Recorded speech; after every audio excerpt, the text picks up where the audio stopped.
Plasma proteins in human beings, हमें 3 functions आपके लिखने थे। व्हेन वी से प्लाज्मा प्रोटीन्स, तो आपके जहन में देखें प्लाज्मा प्रोटीन्स, मैंने 12 आपसे कहा कि in our blood the only compounds which are in huge amount in high or in the in gram concentration, that is the plasma proteins. बाकी आपको सारे यूरिया ग्लूकोज सब मिलीग्राम्स मिलेंगे, आपको सिर्फ प्लाज्मा प्रोटीन्स हैं which are in the grams concentration, and the normal concentration for plasma protein is 6 to 8 grams. ठीक है, इतनी ज्यादा आपकी प्रोटीन पाई जाती है। और 3 फंक्शन आपको बताने थे।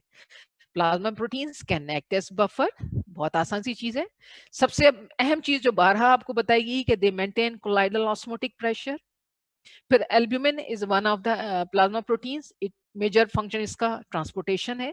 देन अगर आप फिब्रिनोजेंस की बात करें, कोगुलेशन, तो आप लोगों को तो इसके जवाब बहुत अच्छे आने चाहिए थे। फंक्शंस तो फिर भी सबने प्लाज्मा प्रोटीन्स के लिखे, प्रोटीन की डेफिनेशन नहीं लिख पाए। आई एम सरप्राइज कि आप लोगों को प्लाज्मा, आपको प्रोटीन की डेफिनेशन नहीं आती थी।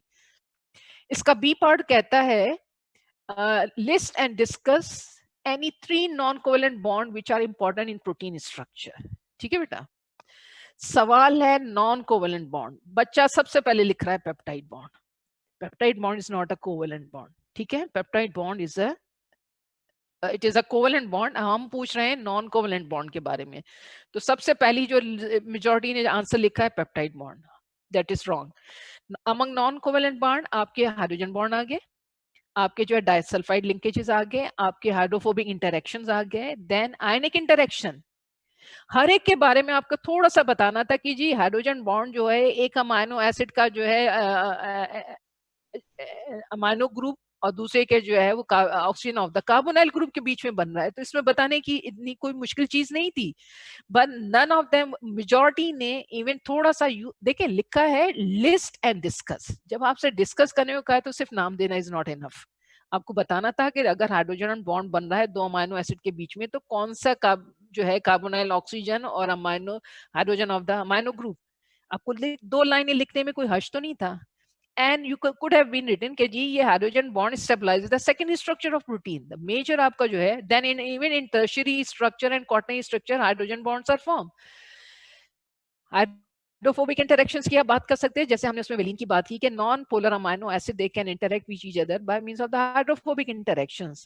ठीक है, देन आपके पास एग्जांपल और थी ionic interactions, like positively charged amino acid they interact with the glutamic acid with the which is a negative charge amino acid। तो ये बहुत आसान सी चीज थी, इसको दोबारा एक दफा आपने देखना है। लेकिन मेजॉरिटी ने सबसे पहली चॉइस पेप्टाइड बॉन्ड लिखी थी। Peptide bond is a covalent bond, और मैंने 12 आपको बताया कि for covalent bond we need enzymes to break a non covalent bond. हमें सिर्फ क्या करना है, 2 चीजें करनी है, either we alter the temperature और वी अल्टर द पीएच। अच्छा, उसके बाद एक क्वेश्चन नंबर 3 है, list any 3 differential points between glycoprotein and peptidoglycan. बहुत आसान सा जवाब था, 3 पॉइंट्स आपने देने थे ग्लाइकोप्रोटीन और पेप्टाइडोग्लाइकेन्स के डिफरेंस में। अब देखें, हम जब बात करते हैं ग्लाइकोप्रोटीन में तो प्रोटीन ज्यादा है, पेप्टाइडोग्लाइकेन में प्रोटीन पार्ट इज लेस। ठीक, number 1, in glycoprotein the carbohydrate part is in the form of oligosaccharide chain, ये दूसरा से आपका डिफरेंशिएटिंग पॉइंट है। इन पेप्टाइडोग्लाइकेन हमने अभी जब बीसीक्यूज हम कर रहे थे, तो the carbohydrate part in peptidoglycan is in the form of GAGs. ठीक है, GAGs are repeating disaccharide units, unbranch repeating disaccharide unit, और उसमें आपके हंड्रेड्स डाइसैक्राइडिंग यूनिट्स आ सकते हैं। लेकिन ओलिगोसैक्राइड पार्ट प्रोटीन में जो है, ग्लाइकोप्रोटीन में आपका carbohydrate part is in the form of oligosaccharides. ठीक है, ये दूसरा डिफरेंशिएटिंग पॉइंट था। तीसरा पॉइंट ये था कि ग्लाइकोप्रोटीन्स जो है mainly they are globular proteins. Okay, they may act as hormone, enzyme, receptors, जबकि पेप्टाइडोग्लाइकेन्स का काम जो है they have structural role. Are you getting my point? अगर आप रिकॉल करें, आप मैंने कहा ना, गैक्स जब प्रोटीन के साथ मिलते हैं तो पेप्टाइडोग्लाइकेन बनाते हैं, और पेप्टाइडोग्लाइकेन का मेजर रोल है structural.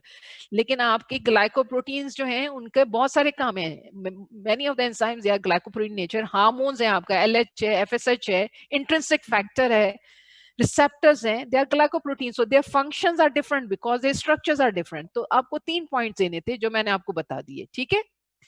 Then give any 5 examples of glycoproteins and functions. अब 5 आपको ग्लाइकोप्रोटीन्स के नाम देके उनको बताने थे। आप LHFS लिखती कहती ये ग्लाइकोप्रोटीन है, आप जो है वो एंजाइम का नाम दे देती, दिस इज ग्लाइकोप्रोटीन नेचर, फिर आप आ जाती उस पे जो है ये इंट्रिंसिक फैक्टर। तो 5 ग्लाइकोप्रोटीन्स के एग्जाम्पल देने में क्या मुश्किल था, मुझे समझ नहीं आया, मेजॉरिटी नहीं लिख पाई है इसको, ठीक है। अच्छा, अब इसके बाद आपका एक क्वेश्चन आता है, प्रॉब्लम बेस्ड जो आपकी क्वेश्चन है कि a baby begin to vomit and develop diarrhoea after breast feeding, ठीक है। A baby begin to vomit and develop diarrhoea after breast feeding. These problems, together with the dehydration, continued for several days when the baby refused food and developed jaundice, followed by hepatomegaly. अब देखें, हम देखें hepatomegaly, cataract development and mental retardation. Same symptoms continue हुए और उसके बाद उसको liver enlarge हुआ, कैटरेक्ट डेवलप हुआ and mental retardation. The most important part is now blood and urine analysis shows low blood glucose and absence of glucose in urine. यानी कि ग्लूकोसूरिया नहीं है, but galactose in blood was found to be high. ये आपको clue दे रहा था बेटा, galactose in blood was found to be high. Milk was removed from the diet and was replaced with infant formula containing sucrose. तो हमने diet में जब उसको सुक्रोज दिया, आपका लैक्टोज जो है it is glucose and galactose, ठीक है ना। मदर मिल्क में आपका जो डाइसेक्राइड पाया जाता है that is lactose, and lactose is a disaccharide, it is made up of glucose and galactose, ठीक है। अब आपको पहला एक चीज मिला क्लू कि galactose level was high in blood, number 1. Number 2, when it was replaced with sucrose, ठीक है। सुक्रोज में आपका क्या है, glucose and fructose, am I right? आप लोगों को बात समझ आ रही है बेटा? ठीक है। तो अब वो पूछ रहा है what is your probable diagnosis. Galactose increase in blood, मैंने कितनी दफा कहा है जो चीज ब्लड में बढ़ जाए उसको मिया कहते हैं, तो आप लिख देती हैं गैलेक्टोसीमिया। तो सब ने आंसर लिखा है lactose intolerance, it is not lactose intolerance, ठीक है बेटा, it is galactosemia. The galactose increase in blood. Probable diagnosis is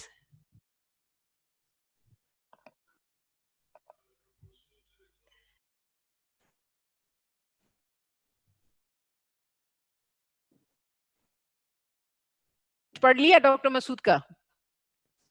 hello? Yes ma'am, पढ़ लिया। हाँ, अब रिलैक्स हो, हाँ खुश हो, क्योंकि कल से मुझे बड़ी कहानी आ रही है कि मुझे मैडम दोबारा पेपर चेक करें, ग्रेस मार्क्स दें, तो अब तो आप लोग अब और मुझे जरा तसल्ली के साथ सुनना। मैं फास्ट तो नहीं जा रही, अगर मैं फास्ट जा रही हूँ आप लोग मुझे रोक सकते हो, टोक सकते हो, ठीक है? नहीं मैम, थैंक यू। अच्छा, क्योंकि मुझे जी बेटा। हेलो मैम, ये रियल सर मसूद है? डॉक्टर मसूद भी हमारे साथ ऑनलाइन है लेकिन मेरे साथ नहीं बैठे हुए बेटा इस वक्त। अच्छा मैम। अच्छा, दूसरा ये कि glucose and galactose are interconvertible. Yes, body में मैंने आपसे कहा था मोनोसेक्राइड एक दूसरे की फॉर्म चेंज करते हैं। Glucose can convert into fructose, फिर ग्लाइकोलिटिक पाथवे में चला जाता है, and where galactose is not there, glucose can convert into galactose. So glucose and galactose are epimers, ठीक है। अभी इसका जवाब मैं आपको बता रही हूँ। Glucose and galactose are interconvertible, which enzyme is required for this purpose? तो बहुत आसान सी बात है, एपीमर है तो एपीमरेज चाहिए ना, तो आप सबने आइसोमरेज क्यों लिखा था, मुझे समझ नहीं आता। Are you getting my point? Glucose and galactose are epimers of each other at carbon number 4। तो एंजाइम, अगर आपने एंजाइम की क्लासिफिकेशन पढ़ी होती है, डॉक्टर जमील ने कराई थी, तो आपको पता होगा कि आइसोमरेजेस में उन्होंने एपीमरेज का नाम भी लिया होगा, आइसोमरेज का नाम भी लिया होगा, म्यूटेजेस का नाम भी लिया होगा।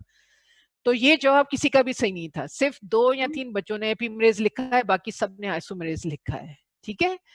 Now write at least 2 points regarding significance of galactose in human, number 1, and describe the mechanism of mental retardation in this case.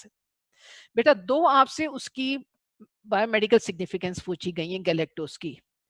Number 1 is galactose is a nutrient, ये there is no doubt about this, ठीक है। Number 2, अगर आप recall करें lipids में, conjugated lipids में, तो हमने आपको पढ़ाए थे सेरिब्रोसाइट्स एंड गैंग्लियोसाइट्स, एम आई राइट? और सेरिब्रोसाइट एंड गैंग्लियोसाइट में आपका सेरिब्रोसाइट में दो थे, एक था गैलेक्टोसेरिब्रोसाइट, दूसरा था ग्लूकोसेरिब्रोसाइट। तो गैलेक्टोसेरिब्रोसाइट में जो सेरिब्रोसाइट्स के साथ जो आपका शुगर है वो आपकी क्या है, galactose. So and it is also part of ganglioside, ठीक है। तो conjugated lipids, cerebroside and gangliosides, galactose is there in there as a structural part. Number 2, अच्छा, और तो एक तो हमने कहा कि it has a nutritional value, it is a nutrient. Number 2, it is a structural component of the cerebrosides, galactosides, glycoproteins. फिर मैंने आपको दोबारा मैं रिकॉल करूं कि glycoproteins and glycolipids, oligosaccharide part help us to identify the blood group, ठीक है। it is a determinant of blood group। और जब हम blood group में आपका A, B और O जब मैंने आपको पढ़ाए थे तो उसमें दिखाए थे आपको जो डायग्राम, तो उसमें आप फिर अगर देखें तो galactose is there, got it? So it is also a part of the immunoglobulins। अच्छा, जब ग्लाइकोप्रोटीन्स की बात हो रही थी एग्जाम्पल्स की, तो आप इम्यूनोग्लोबुलिन्स की भी तो एग्जाम्पल दे सकते थे। Immunoglobulins are glycoprotein nature. तो 5 ग्लाइकोप्रोटीन्स की एग्जाम्पल देना इतना मुश्किल काम नहीं था, जो मुझे समझ में नहीं आया कि मेजॉरिटी स्टूडेंट क्यों नहीं लिख पाए, ठीक है। तो being a structural component of cerebrosides, gangliosides, immunoglobulins, glycoproteins, so it has a very important role in the immunological in defense mechanism also, ठीक है। तो हमें दो functions बताने थे। अच्छा, फिर उसके बाद है why the baby was mentally retarded। देखें बेटा, अच्छा उसमें आपने देखा गैलेक्टो उसको कैटरेक्ट भी डेवलप हुआ, ठीक है।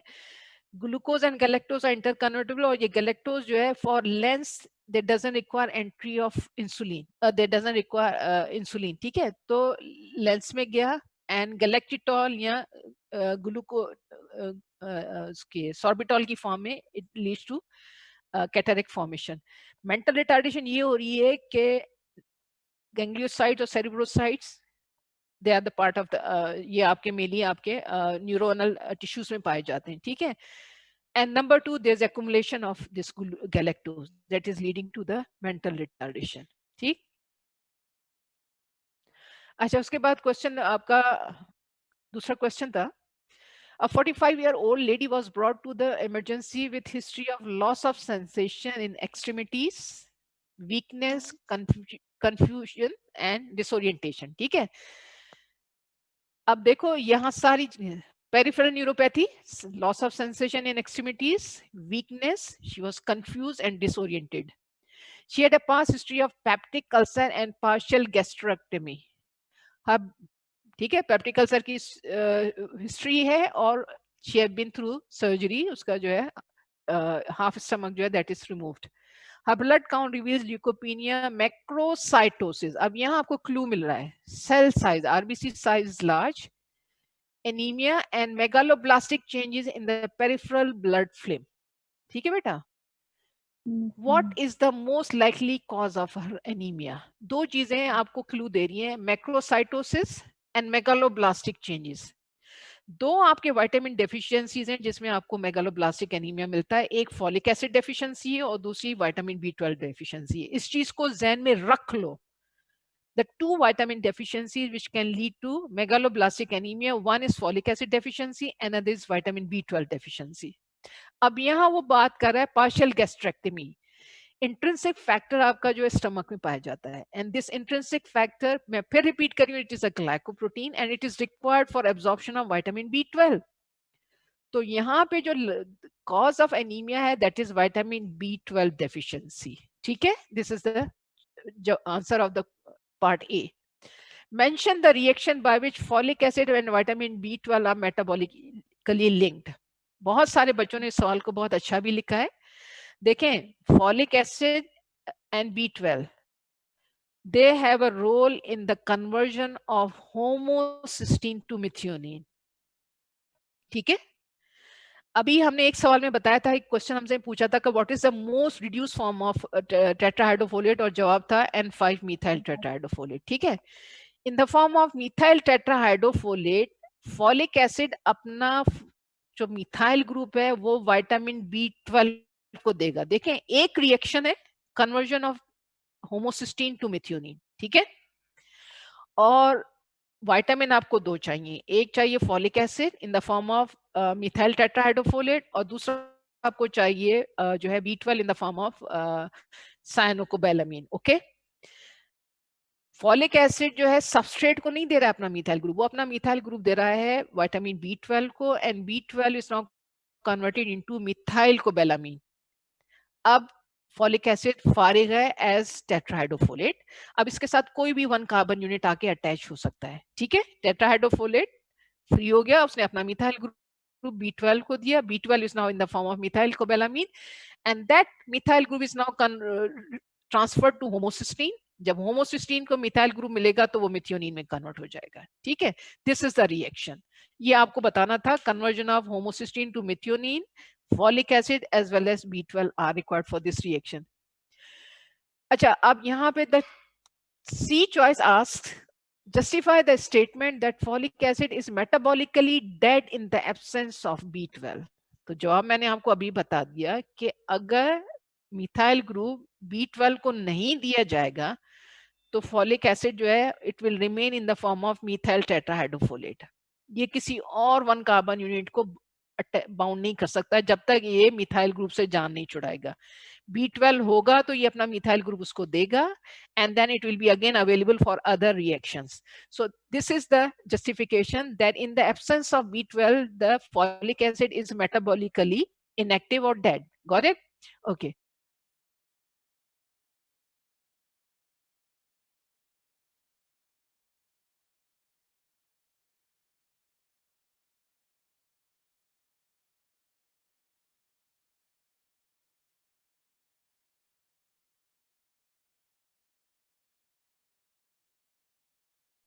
एक्सक्यूज मी मैम, ये आप पॉइंट्स ही दोबारा समझा दें ना कि रिएक्शन कौन सा है, conversion of homocysteine to methionine. देखें बॉडी में जो आपका मिथ्योनिन है it is an essential sulphur containing amino acid, am I right. और इसका काम ही यही है कि जहां जहां मिथाइल ग्रुप चाहिए अपना मिथाइल ग्रुप दे देता है। जब ये अपना मिथाइल ग्रुप दे देता है, लाइक ये नॉर एपिनेफ्रिन को मिथाइल ग्रुप देगा तो एपिनेफ्रिन में कन्वर्ट हो जाएगा, ठीक है। तो अब जब ये अपना मिथाइल ग्रुप लूज कर देता है तो it convert into homocysteine. Are you getting my point? once the methionine loses its methyl group it is converted into homocysteine. Body this homocysteine को दोबारा मिथ्योनिन में कन्वर्ट कर सकती है by the help of these two vitamins, folic acid and B12। Am I right? Folic acid के पास methyl group है, वो अपना मिथाइल ग्रुप देगा विटामिन बी को, B12 को, एंड विटामिन B12 कन्वर्ट हो जाएगा मिथाइल कोबैलामीन में। अब फॉलिक एसिड फारिग है एज टेट्राहाइड्रोफोलेट। आपसे कभी भी कोई पूछे कि जी what is the role of folic acid in metabolism, तो आपको एक ही जुमला अगर आप कह दें तो मेरे जैसी तो आपको पूरे marks they the, that it is the carrier of 1 carbon unit. इसके साथ मिथेनाइल ग्रुप भी अटैच हो सकता है, फॉर्माइल ग्रुप भी। तो जब तक ये टेट्राहाइड्रोफोलेट की फॉर्म में ये फारिग है, इसके साथ कोई भी 1 कार्बन यूनिट अटैच हो सकता है। लेकिन अगर इसके साथ मिथाइल ग्रुप लगा रहा तो ये तो बस गया ना, इसके हाथ तो बंधे हुए। बात समझ रहे हैं आप? Once this give methyl group to B12, it is free. Then it can be available for other enzymatic reactions. Or so B12 अगर नहीं है, in the absence of B12, folic acid is metabolically dead. क्यों? कि methyl group इसके साथ जुड़ा रहेगा, ये टेट्राहाइड्रोफोलेट की फॉर्म में वापस आएगा ही नहीं, तो ये आगे रिएक्शंस के लिए अवेलेबल ही नहीं होगा। Are you getting my point? It is a recycling. ये रिड्यूस फॉर्म है टेट्राहाइड्रोफोलेट की, ये जहां जहां जिस रिएक्शन के लिए जो 1 कार्बन यूनिट चाहिए ये उसके साथ अटैच हो जाएगा। अच्छा, आप लोग में से जो डॉक्टर मसूद बना था उसको मैंने पहचान लिया है, उससे मैं ये कह रही हूँ बेटा अब आइंदा ये आपने हरकत नहीं करनी, आप अपने कुलीग्स को भी जो है वो कर रहे हो, ठीक है।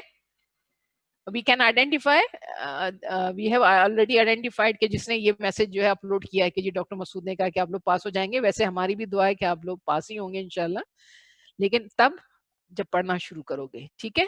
और अगले हफ्ते से हम आपको असेस करेंगे कि आप लोग पढ़ भी रहे हो कि नहीं, by doing discussions with you people direct.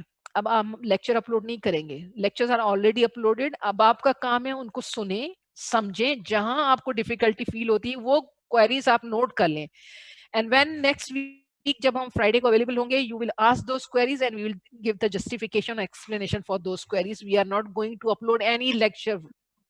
ठीक है. अच्छा, अगला सवाल है बेटा, बहुत आसान था, है ना? जी बेटा. मैम थिंग इज कि all of them have their own schedules, तो मैम थोड़ा सा हमारे लिए खुद भी हेक्टिक हो है. तो मैम क्योंकि हमें अभी फिजियो वाला ने भी यही बोला है कि हमारी डिस्कशंस के ऊपर हमारे नंबर्स लगाए जाएंगे. तो मैम ये तो नहीं, हमारे लिए डिस्कशंस पे नंबर नहीं लगाए जाएंगे, लेकिन हम आपको अब नए लेक्चर अपलोड नहीं करेंगे. इसकी कोई नंबरिंग नहीं हो रही, इसकी कोई मार्किंग नहीं हो रही. ये आपको किसने कहा है बेटा? नो द थिंग प्रिंसिपल जो डिड क्वेरी वाज है वो कर लें. एक बात ना बेटा, एक शख्स बोले ताकि मुझे समझ में आए क्या कहना चाह रहे हैं आप. जी बोले. इसके वैसे तो मैं मेरा एनाटॉमी और फिजियो में मैं पास हूँ, तो मेरा तो ग्रुप नहीं बना, मेरा बायोकेम का मसला था. तो थिंग इज कि उन्होंने जो ग्रुप बनाए हैं ma'am, if you don't perform going these lectures, तो मैम दोबारा तो वो चीज नहीं होने लगी ना, पेरेंट्स को तो नहीं बताने लगे ना. तो नहीं बेटा, मेरी बात सुनो, देखो मेरी बात सुने. आप यू पीपल आर लकी कि you have recorded lectures with you. काम क्या करना है, कान में लगाना है, उसको बैठ के पहले सुनो और फिर किताब. अब तो मैं ये कहती हूँ कुछ नहीं करो, एक लिपिन कॉपी उठा लो, लेक्चर सुनो, फिर वो किताब उठा लो, एक ही किताब उठा लो. अब मैं आपसे कोई बड़ी वो डिमांड नहीं करूंगी आप डेवलिन खोलें, ये खोलें. टीचर ने आपके लिए सारा जो उसके जो एक्सट्रैक्ट है सारी बुक से, वो निकाल के आप लोगों के लिए अपलोड ऑलरेडी किया हुआ है. एक दफा पढ़ो, उसके बाद अगर किताब में लिपिन खोल लो और नहीं समझ में आता है तो वो पॉइंट्स आप लिख के हमें आप मैसेज करें. नेक्स्ट वीक जब हम डिस्कस करेंगे तो हम उन चीजों को वो करेंगे. ठीक है ना? अच्छा, एक चीज आपको और करूं कि आप अपने छोटे छोटे ग्रुप्स अपने फ्रेंड्स के बना लें. एक टॉपिक आप लोग सेलेक्ट कर लो कि जी आज हम जो है हीमोग्लोबिन सिंथेसिस पढ़ते हैं, और शाम में आप बैठ के आप एक दूसरे से आपस में डिस्कशन क्यों नहीं कर लेते? Let me tell you one thing, discussion is key to the success. अकेले बैठ के पढ़ोगे, 10 पेजेस पढ़ोगे, 2 लाइनें भी याद नहीं रहेंगी. डिस्कस करोगे तो जो पढ़ा है ना उसको वो आप रिकॉल भी कर सकोगे. तो अगर एक ही सिटी में है, बैठ के पढ़ सकते हो, वेल एंड गुड. नहीं तो एटलीस्ट आप जो है व्हाट्सएप पे तो एक दूसरे से कर सकते हो ना, चैट, वो जो है डिस्कशन. लेकिन स्पून फीडिंग नहीं होगी. अब हम मजीद कोई लेक्चर अपलोड नहीं करने वाले, और इस पे जो ये डिस्कशन है इस पे कोई मार्किंग नहीं हो रही है आप लोगों की. एक चीज मैं आपको बता दूं बेटा. ठीक है? हेलो, बात समझ में आई है ये? Yes ma'am. पार्किंग नहीं अच्छा, हो रही. नहीं हो Thing रही. is कि अच्छा, आप बोल कौन रहे हो बेटा? जो ये नाम बताओ अपना, डरो हुरैत नहीं. जी, हुरैत खुरम हो रहे. हुरैत. अच्छा अच्छा ठीक है बेटा. अच्छा अब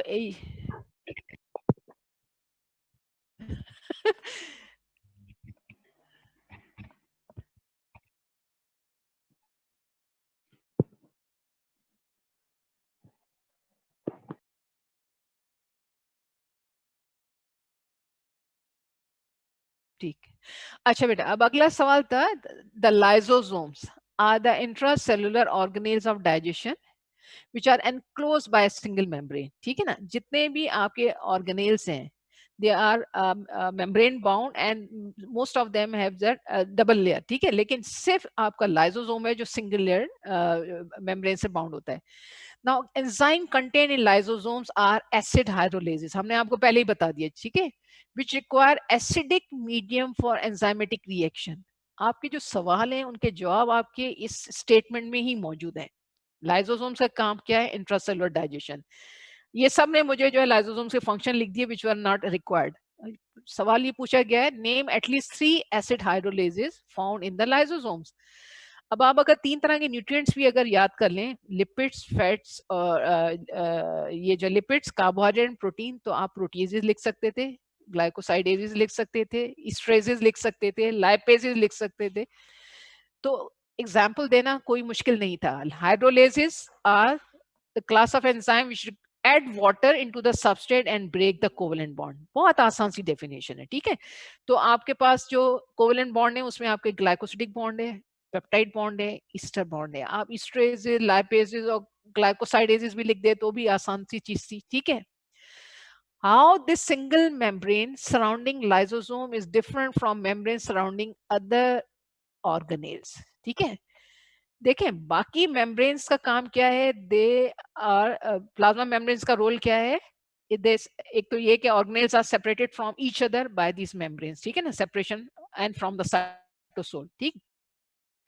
ये जो लाइसोसोमल मेम्ब्रेन है, इसमें आपको अभी इसमें बताया गया कि the enzyme which are contained in lysosome they are acid hydrolases, means they require acidic medium.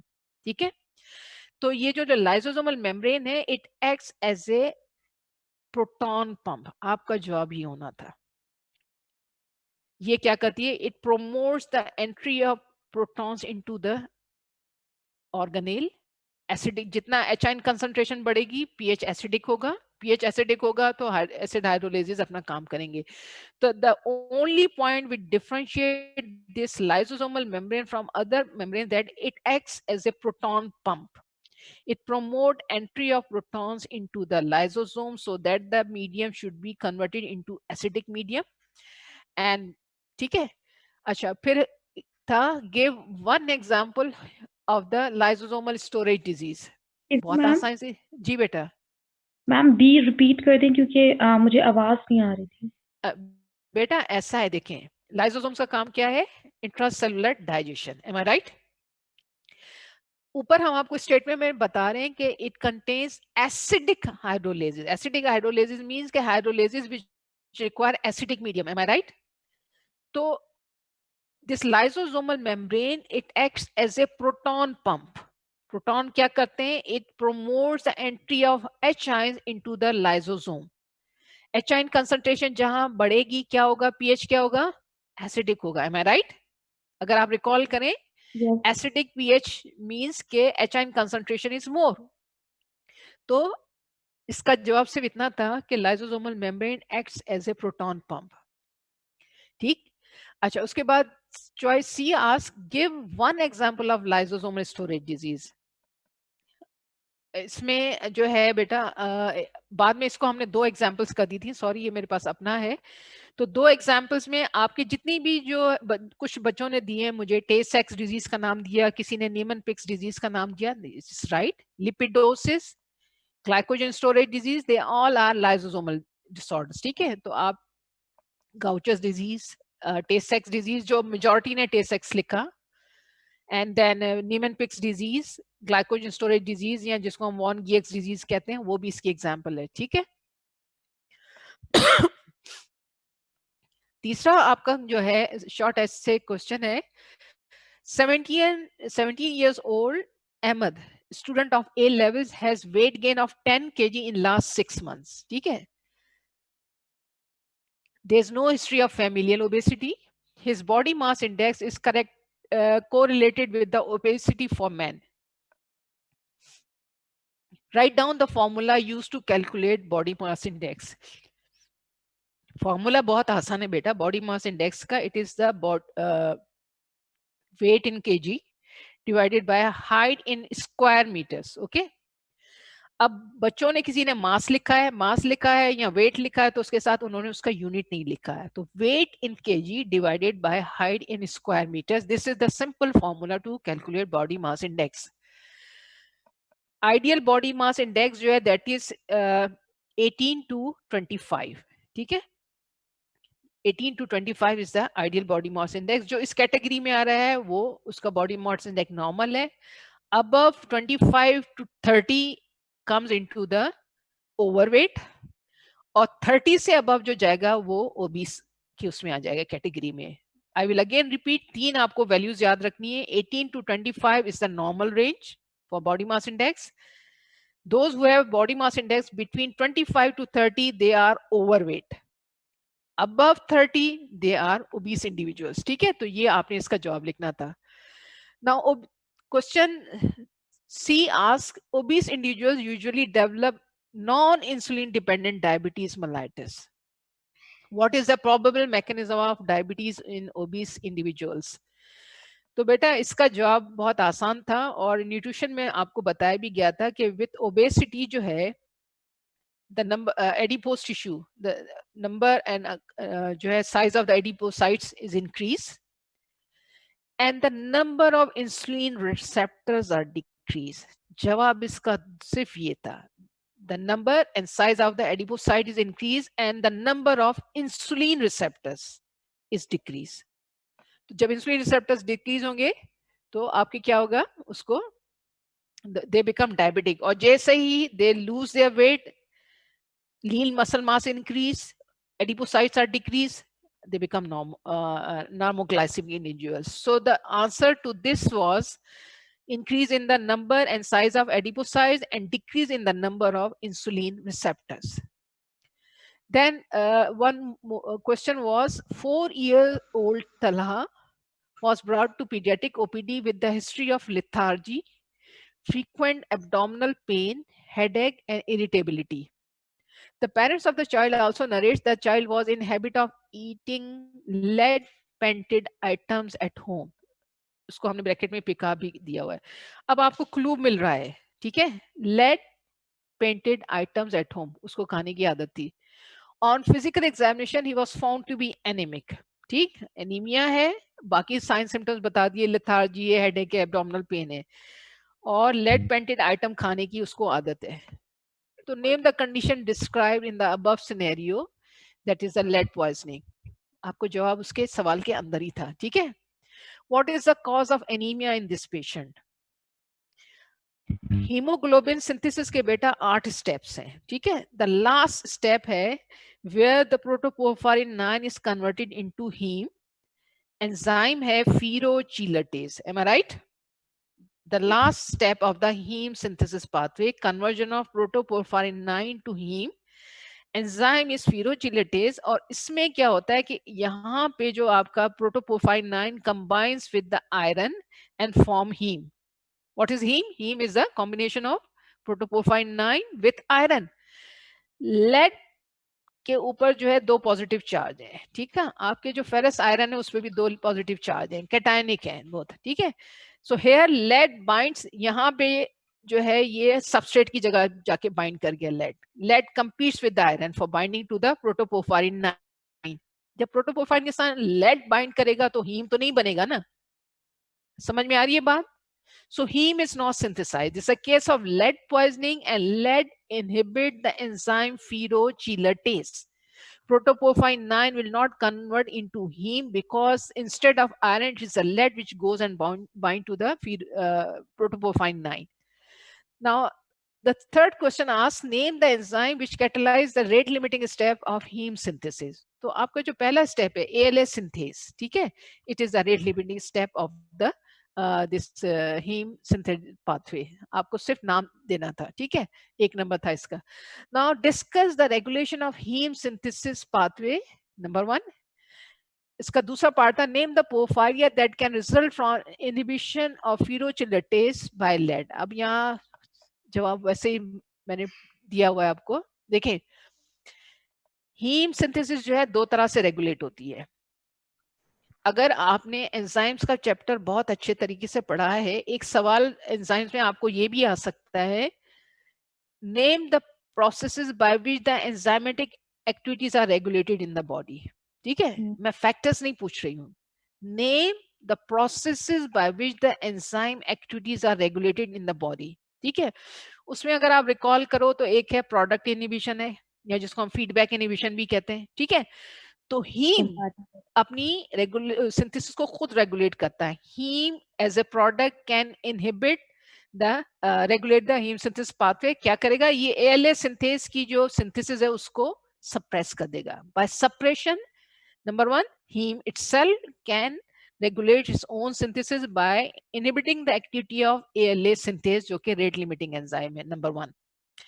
Number 2 जो है ये by feedback inhibition भी हम कह सकते हैं, and by repression. देखें, डॉक्टर जमील ने आपको जरूर बताया होगा कि एंजाइम एक्टिविटीज जो है उसको अमाउंट ऑफ एंजाइम सिंथेसिस बढ़ाई भी जा सकती है if there is a need, और यहाँ उसकी सिंथेसिस को कम भी किया जाता है. तो रिप्रेशन एंड जिसको हम कहते हैं सप्रेशन, तो एट जीन लेवल भी एएलए सिंथेसिस जो है उसको ये कम कर सकता है. And number 2, as a feedback inhibitor, ये आके एलोस्टेरिक साइट पे बाइंड कर सकता है. ठीक है, तो heme is a regulator of the its own pathway.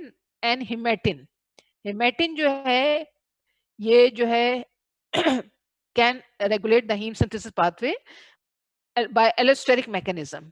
अब allosteric mechanism आपको allosteric enzymes का पता होना चाहिए. ठीक है ना? Allosteric enzymes have those enzymes which have a site other than the substrate binding site.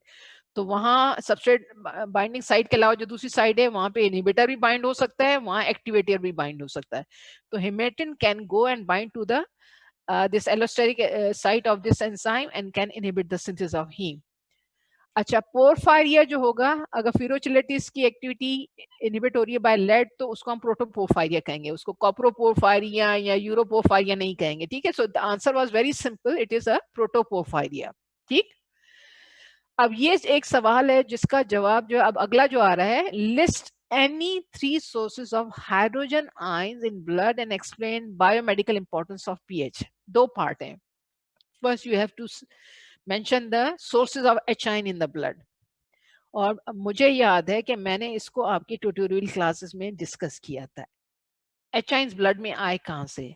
pH क्या है? It is a negative log of H ion concentration. तो ब्लड में H ions आ कहाँ से रहे? देखें, ब्लड में H ions आ रहे हैं जब आपके लैक्टिक एसिड का नाम सुना है? Lactate. when it releases H ion it convert into lactate. ठीक है, lactic acid. Then like diabetes में हमने जैसे एक जिक्र किया था, डायबिटिक कीटो एसिडोसिस. ठीक है, कीटो एसिडोसिस मींस के जब कीटोन बॉडी सिंथेसिस बढ़ गई है. ठीक है, नॉर्मल उसमें तो these ketone bodies they are also a source of H ions. lactic acid is a source of H ions. और उसके अलावा हमारे पास कुछ सल्फर कंटेनिंग अमाइनो एसिड्स होते हैं like cysteine, methionine. So metabolism of sulfur containing amino acid it is also a source of hydrogen ions. आपको 3 sources देने थे, आप लैक्टिक एसिड का नाम लिख सकती थी, आप कीटोन बॉडीज मेंशन कर सकते थे, and you could have mention the metabolism of the sulfur containing amino acid. ठीक है, so these are the 3 sources of H ion in blood.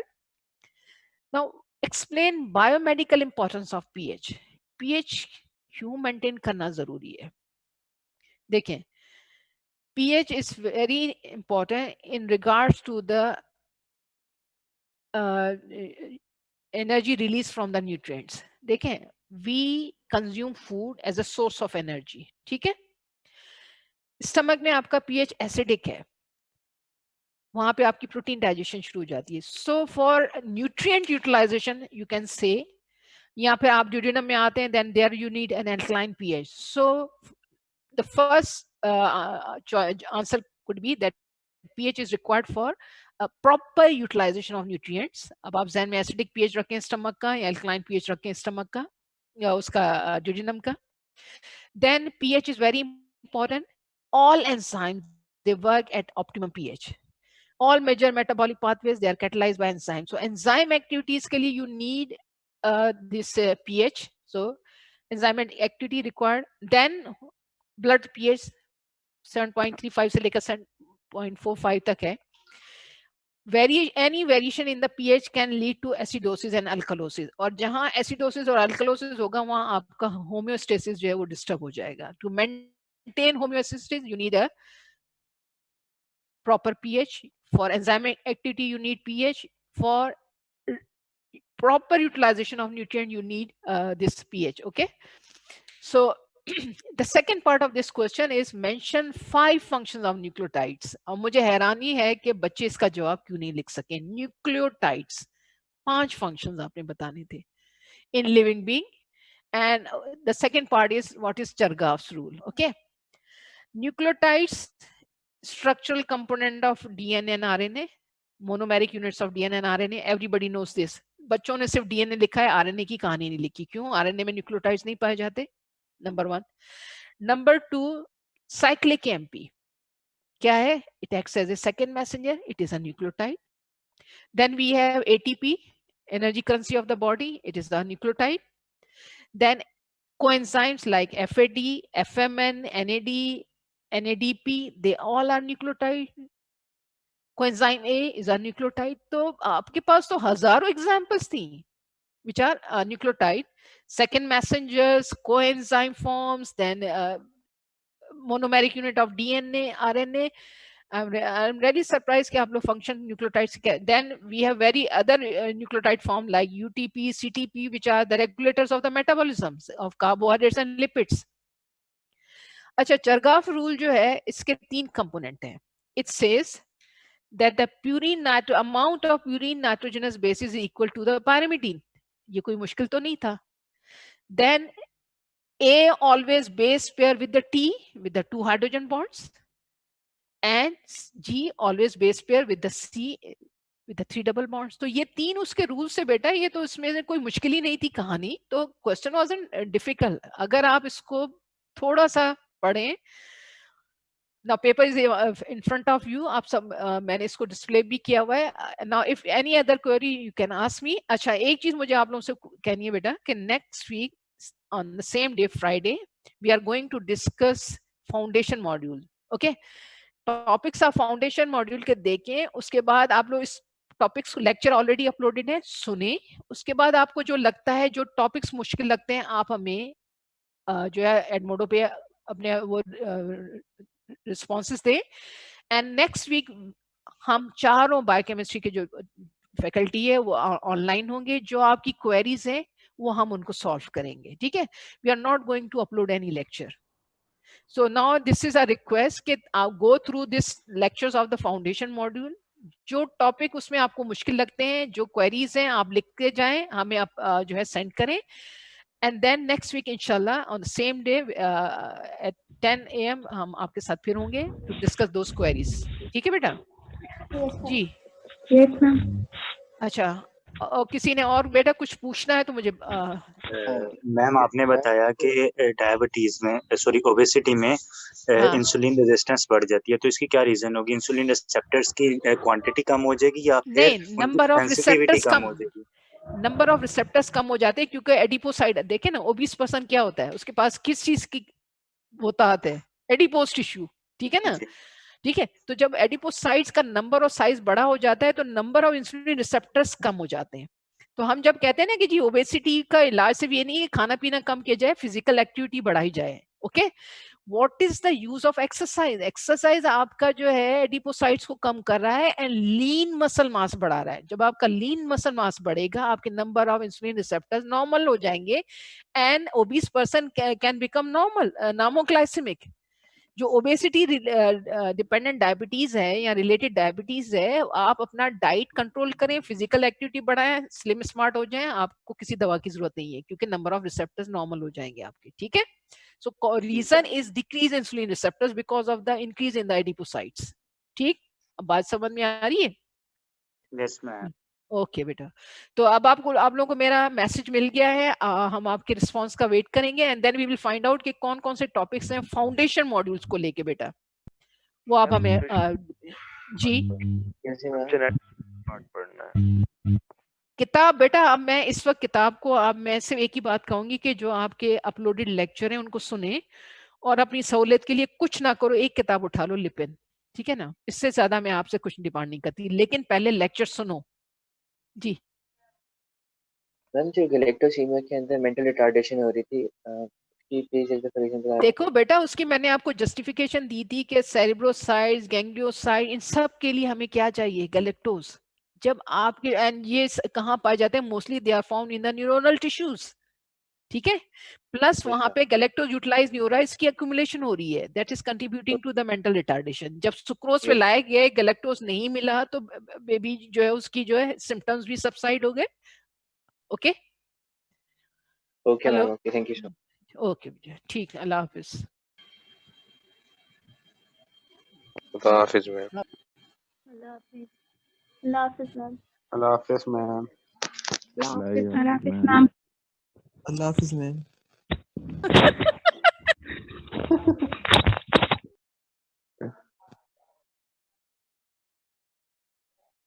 इसका जहां तक कर सकते हो एक हाथ से भी कर लो, दैट विल बी बहुत ही आपके लिए बेनिफिशियल होगा. ठीक है ना?